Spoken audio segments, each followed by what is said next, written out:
Hi guys, this is a revision video on the causes of the 1884 and 1885 Reform Acts. You can put them together as one act, but obviously there was two separate parts of it. The main reasons for the passing of the Reform Act are extra parliamentary pressure, logical changes to the system and party rivalry. We're going to start with looking at extra parliamentary pressure. So extra parliamentary pressure, it should be said, in 1884 was definitely not, there was no threat of revolution, there was no real threat of violent extra parliamentary pressure. So whatever extra parliamentary pressure there was kind of, you could see it as like underlying or latent, or it was like indirect extra parliamentary pressure. Certainly it wasn't seen, there was no sort of dangerous pressure from outside. And for that reason, extra parliamentary pressure is actually the least important of the three reasons that we're looking at today. But it was nevertheless incredibly important, and the extra parliamentary pressure that existed had in many ways been created by the 1867 Reform Act. Because the 1867 Reform Act had established that male householders had the franchise. This meant that 1 million new voters were added to the franchise, which required political parties to establish national organisations that could register these voters so that they could vote for the parties they supported. This led to a significant professionalisation of party organisations, and as party organisations became more professional, they also became far more responsive to the public, and they became more responsive to the public indeed than they did to the kind of wishes of their own class, because after 1867 the members of the House of Commons were still overwhelmingly from either the landed class or the upper middle class, but the legislation that was passed between 1867 and 1884 in many ways favoured the working class. If you think about things like the 1875 Public Health Act, the 1872 Secret Ballot Act, the 1883 end of the Corruption and Legal Practices Act. These acts were clearly designed to please the working class and lower middle class population in many ways more than they were to please the landed population. So 1867 had created a parliament and a government that was far more responsive to public opinion. It was also under a far greater level of scrutiny for a number of reasons. One of those was the growing numbers of newspapers. So the steam press had come about in the 1860s, and that produced newspapers far more quickly and more cheaply, which meant that there was a huge range of newspapers that people from different political persuasions could buy, and politicians were just, the actions and the words of politicians were much more publicised. And a good example of the kind of epitome of that was the Midlothian campaign that Gladstone ran for the 1880 election, in which kind of every speech that Gladstone made, every trip that he made on the train was really highly publicised. So what you have by 1880 is a situation where the government is far more responsive to public opinion. And because of the illogical nature of the political system, which we'll talk about in a moment, the fact that you have an illogical system and a government that is far more responsive to public opinion, if you combine those two things together, it's sort of inevitable that a Reform Act is going to pass. So even though the extra parliamentary pressure wasn't particularly threatening at this time, it was nevertheless, it was there, it existed. There was this kind of idea that Parliament had to respond to the public. And so when people were increasingly criticising the separate nature of the borough and the county elections in newspapers, there was kind of a need to respond to that. Partly as a result of the 1880 Reform Act, the 1867 Reform Act, partly as a result of Disraeli's wide-sweeping changes that were introduced in the 1870s, Gladstone's changes like the introduction of government education, there was a real sense that people in 1880 to 1884 were living through an age of reform. Things like the 1883 Corruption and Legal Practices Act also confirmed that. So there was this sense that Britain was living through this age of reform, and people kind of really bought into that. So one of the reasons why Gladstone was so popular is because he was seen as a man of the people, and Gladstone definitely wanted to kind of respond to his supporters who saw him in that way. So although there was no revolutionary pressure for reform, people kind of expected changes to be made, and Gladstone was aware that changes would be popular. People were excited about change that was happening, and so extra parliamentary pressure definitely encouraged Gladstone to introduce a reform bill. In addition, there were some groups who hadn't been enfranchised by the 1867 Reform Act that were increasingly clamouring for change. A good example of one of those groups were coal miners. Coal miners tended to live in small villages, particularly in the northeast, and they weren't skilled workers, but they were more highly paid workers. They were incredibly, their strength was their skill, in a way. So they might not need to be literate, but many of them were, and they were also in trade unions. So they were quite a powerful group, obviously providing the country's coal as well. So they were their increasing frustration with the fact that they were still in the counties, and therefore they didn't have the vote, whereas workers in the boroughs who maybe earned less than them did have the vote, was a real issue for the coal miners. So there was this kind of sense from Gladstone that introducing a reform would be popular, which would help his government, and that introducing a reform would eventually be necessary, and that kind of pressure for reform, although it wasn't dangerous, was growing. So extra parliamentary pressure, of the three that we're going to look at, was actually in some ways the least significant at this time. Certainly it was the least significant in the short term, but it was this kind of like the government was more likely by 1884 to respond to the wishes of the electorate, and it was very clear by 1884 that much of the electorate, so the lower middle class and the working class, would have wanted a Reform Act to pass. So we're going to move on now from looking at extra parliamentary pressure to look at logical changes to the system. So the year before the 1884 Reform Bill was introduced, the 1883 Corruption and Legal Practices Act had just passed. Now, the 1883 Act was definitely an example of political parties attempting to correct an illogical problem with the system.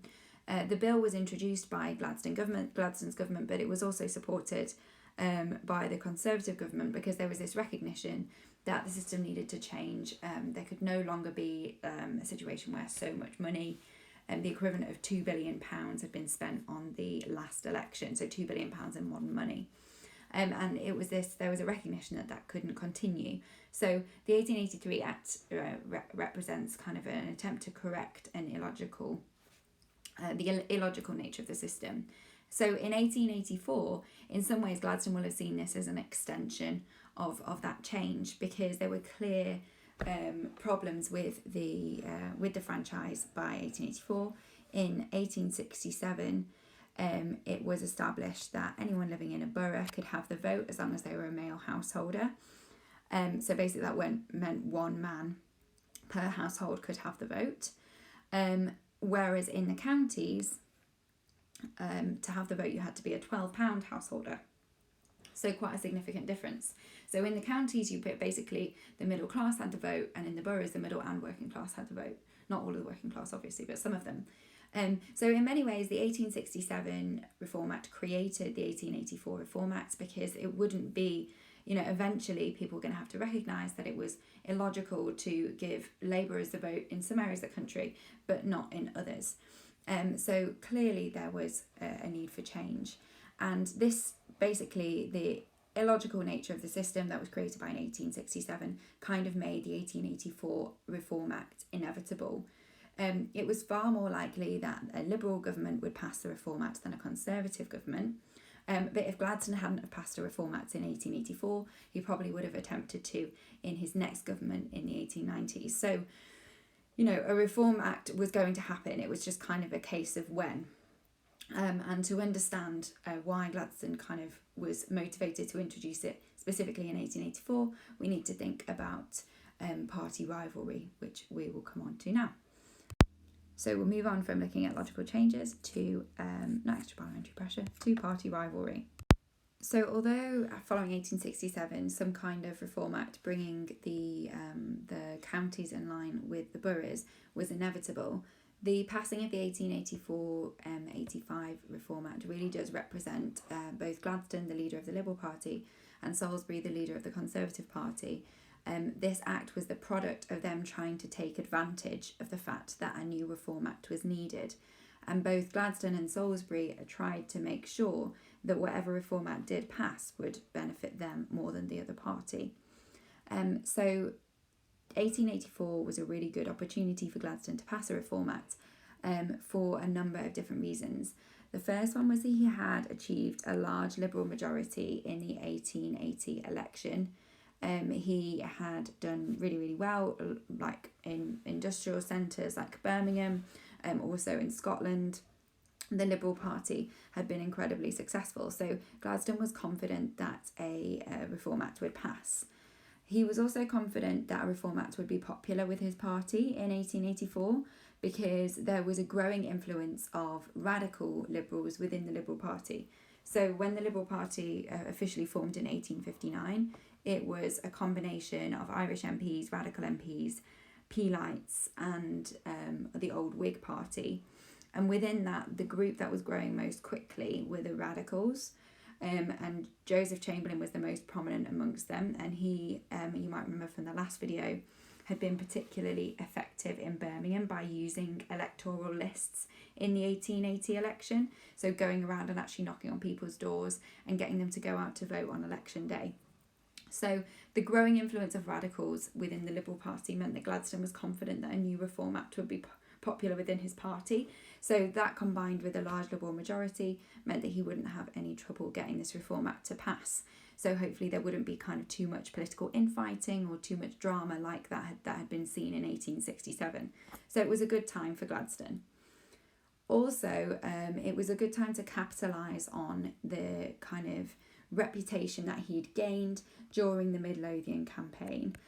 So during the campaign, Gladstone had used what we would now recognise as like really modern campaigning techniques. So he travelled all around the country, he'd made speeches in urban centres where he had then largely been successful in the election. He'd used kind of really taken advantage of the press, so encouraged the press to follow him on his kind of election tours and things like that. And his image following the Midlothian campaign was kind of like at an all-time high amongst the lower middle class, particularly like nonconformists and also the working class as well. So he was kind of seen as this man of the people. And introducing a new Reform Act in 1884 would have allowed him to capitalise on that. So it was a good time to kind of bolster his reputation at a time when he was already seen as this kind of important reformer. And on top of that, he was confident that the people that were going to be enfranchised by the Act would support the Liberal Party. So these people were mostly agricultural labourers, people who lived in the countryside and who worked for a living, so wouldn't or like got weekly wages, so wouldn't have afforded that £12 householder kind of bracket. They wouldn't have fallen into that bracket. Also coal miners, which I mentioned before, and people who worked in small trades. So there were lots of like smaller urban centres where that were in counties, so like small villages, not smaller urban centres, sorry, smaller industrial centres. So small villages where there was an important small trade, and people who worked in workshops and who had been shown to vote Liberal in the boroughs, so who liked to vote Liberal as well in the counties. So these were people like shoemakers.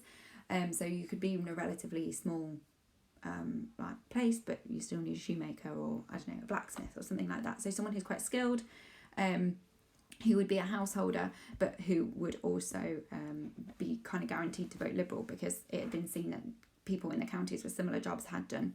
So there was this real sense that the Liberals could benefit from a Reform Act, and Gladstone personally could benefit as well. So that's why Gladstone decided to introduce the Reform Act in 1884.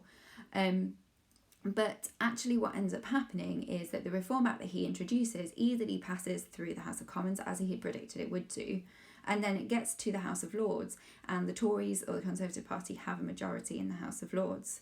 Salisbury was in the House of Lords himself, and so he could make speeches in the House of Lords that encouraged the Conservatives to vote down the Act.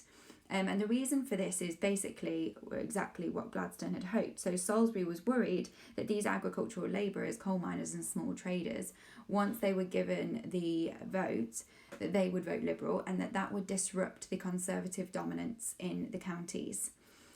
So what then follows is Salisbury's kind of manipulation of the situation to try and make sure that it's not just the Liberals that benefit, it's the Conservatives as well. So what we need to look at now, we've already seen why was the 1880 Reform Act introduced, or the Reform Bill introduced. Now we need to think about why did it actually pass. And to do that, we have to look at Salisbury and the Conservative Party a little bit more. So why, just to recap, why did Salisbury want to actually prevent the 1884 Reform Act from passing initially? That's because the Conservatives, since 1832 even, had been far more likely to win in county seats than they had done in borough seats. That was mostly because of deferential voting. So people in counties were likely to vote for the local aristocrat's favourite candidate. And increasingly the Conservatives were the party of the landed class, whereas the Liberals were more likely to represent the urban voters. So Conservatives were more likely to win in county seats, and Salisbury was worried that the addition of new voters to the county seats would disrupt that, and that the Liberals might be more likely to win. So he blocked the 1884 Reform Act, and he argued that he would only allow the act to pass if there was a kind of accompanying act which redistributed seats. And he was confident that he could manipulate this situation to help the Conservatives. And that was partly because the redistribution of seats in 1832 and 1867 had benefited the Conservatives in some ways. So even though I don't want to overstate this, like obviously in 1832 and 1867, a lot of rotten boroughs and then a lot of smaller boroughs were disenfranchised. So certainly the Conservative Party didn't always benefit from this, but in both 32 and 67, there had been an increase in the number of county seats, and that had helped protect the Conservative Party from any gains that the Liberal Party might have made. And as 1867 was a Conservative Act, the Conservatives had really managed to benefit there. What they'd done is they redrew the boroughs to make them bigger, and that basically drew in people that lived on the edge of urban centres and therefore were quite likely to be influenced by urban people and might be more likely to vote Liberal, were drawn out of the county seats and into the borough seats. So by making the boroughs bigger, the Conservatives protected their their lead in the counties. So Salisbury was confident that a similar act in 1884 could help him. But he tried to frame it as a correction to the illogical nature of the system again. So rather than just making the franchise the same in both borough and county seats, it was kind of trying to make the size of constituencies more uniform, to reduce the number of MPs per constituency to just one MP. So kind of that modernisation process, that reform process, he took advantage of that. So what his suggestion is that rather than having a city with multiple MPs representing that city, the city would be divided up into lots of different constituencies, each with one MP. And the same for a county, rather than Yorkshire having, I don't know the exact number, but let's say Yorkshire had 10 MPs, rather than Yorkshire being represented by 10 MPs, that Yorkshire would be divided up into 10 constituencies and each one of those would return an MP. So that was Salisbury's idea, and the reason for this is because he had his eye on a particular group of voters, and those voters were middle class voters. We could maybe see them as upper middle class voters. They were wealthy people who had been able to afford to move out of the kind of smoky city centres into what had previously been the countryside but had increasingly become basically suburbs. So middle class voters who lived in suburban villas, they were called villas because they tended to be where the family would live, and sometimes the husband would have like an inner city apartment, or he might stay at his club in the city and then he would come back out to the suburbs in for the weekend, for example. But these kind of villas, which you see like all around a school, that is where these upper middle class voters lived. And Salisbury saw these as potential Conservative voters. A lot of them might have been voting Conservative already, or Salisbury thought that if he directed kind of electoral campaigns at them, they might start voting Conservative. And that was because, for a number of reasons, these groups were becoming increasingly wealthy, and so they saw their interests as better protected potentially by the Conservative Party. They were often people who owned industries that might sell to the empire, and Gladstone was much less enthusiastic about protecting the empire than the Conservatives were. And also Gladstone, by kind of sort of trying to appeal to the new working class voters, had kind of maybe abandoned those upper middle class voters a little bit, so they were more likely to move over to the Conservatives. And the influence of people like Joseph Chamberlain in the Liberal Party were also kind of sort of stressing these upper middle class voters out a little bit. So they were more likely to move to be Conservative voters. And so Salisbury thought that if he could separate those suburban voters from the inner city voters, they would probably vote Conservative and the Conservatives would win more seats. And as we will see in the next video, he was right about that. So basically, because of Salisbury's motivation to get a Redistribution Act passed, he basically worked with Gladstone at something that was called the Arlington House Compact. His house in London was called the Arlington House, and they met up there in the winter of 1884, and they agreed that basically they would work together to make sure that the Act passed. And so what we can see happening here is Gladstone thinks he can benefit from introducing a Reform Act. Salisbury thinks that Reform Act will really disadvantage the Conservative Party, so he moves to try and make sure that the Reform Act won't be too problematic for his party. And basically the two of them then work together to get it through the House of Commons and the House of Lords, and there's no debate, the parties work together and the Act passes. So what we can see here is the leaders of both political parties were trying to take advantage of the fact that reform was inevitable. And political parties had to be responsive to the electorate by this point, and so we can see those trends coming out here. And it's really 1884 is caused by 1867 in two ways, because 1867 creates a system that's illogical and needs to be corrected, but 1867 also creates a system where governments have to be far more responsive to the electorate, and we can see that happening in 1884 and 1885. So the next video will be on the impact of the 1884 to 5 Reform Act. I hope this all makes sense. Thanks.